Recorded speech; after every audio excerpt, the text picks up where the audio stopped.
Welcome back. Thanks for watching Afternoon Live.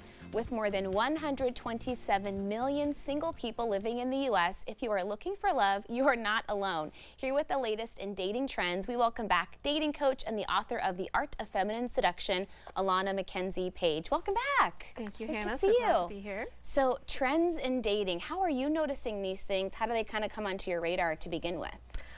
Well, I have several clients, and that kind of brings it into my knowledge sphere. But I also, in my profession, I like to stay up to date on the things that are happening with dating apps, in terms of AI dating, in terms of, you know, sort of the new research that's coming out around how to make dating more effective and what can, you know, help people with what is currently going on. There's a lot going on, right?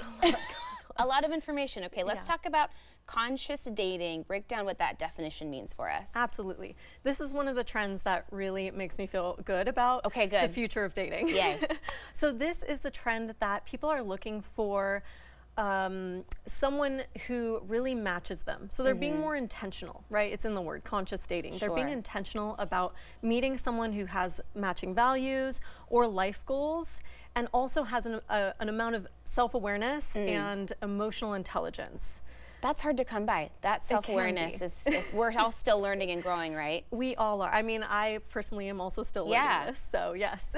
Do you find that people can get too hyper-specific sometimes? How do you kind of balance knowing what you're looking for without having too much of a laundry list of qualifications to open yourself up to somebody else? That is a trend that I definitely see. Okay. Is like when we get into this place of expecting ourselves to be really amazing and in a way perfect. It's getting into our perfectionism, and like, you know, we get into that, my partner should be like this. The people I date should present like this. They should speak like this. They should look like this.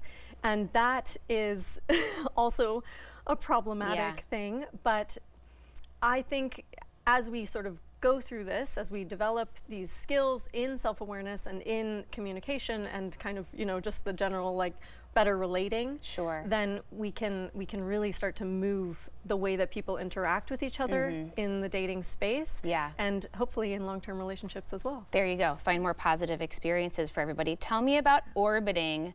Gosh, this sounds like some people I know, I think. This is a 2024 trend for sure. This is the idea that someone from your distant or recent romantic past comes back into your life by orbiting you on your social media. So this is they're liking your posts, they are watching your stories, you know, sort of engaging with you in a very passive way in social media without actually having a direct conversation with you or asking you out. You know, there's no sort of like direct, let's connect. Is it breadcrumbs that they want you to reach out, but they're not sure how to take the first step? Or do they just want to live rent-free, as the kids say, in your mind? Unfortunately, I cannot speak for this kind of behavior across the board, but I would guess that there's something like that going on in terms of like, I want to, you know, just reminding you that I'm out here, and maybe starting to get something started, right? Potentially this is an invitation to flirt, or could be, you know. The problem is you don't know. Right. It's not very clear. And maybe sometimes the person who's reaching out that way doesn't really know what their end game is either. Yes. And that's likely another thing that's Interesting. Okay, tell me about open casting. What does that mean? Okay, open casting is sort of related back to what you were talking about before in terms of people getting really specific on what they're looking for.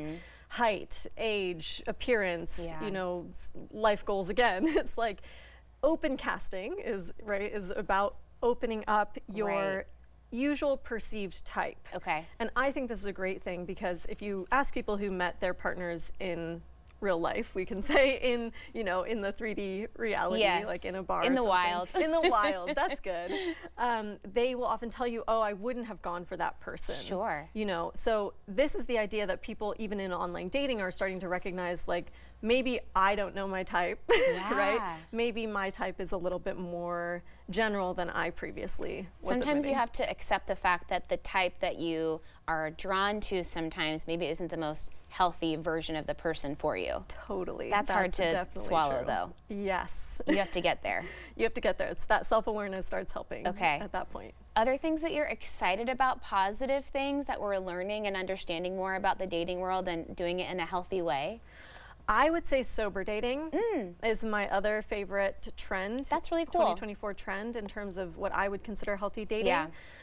Because that way you're really meeting the person who, you know, their genuine personality, and you're also coming in with your genuine personality and not relying so much on a substance to, you know, lower your inhibitions. That's a great and idea. help you show up. Well, and I think a lot of young people are talking more about sobriety for lots of different reasons, and I think it just removes so much judgment, and it makes it easier for anybody to open up about wherever they are on a sobriety journey as well. Also, yeah. I love that. Okay. Definitely. Great to hear from you. Thank you so much. Yeah, thank you so much for having me, Hannah. I love diving in. All right, we'll have more information on our website at katu.com.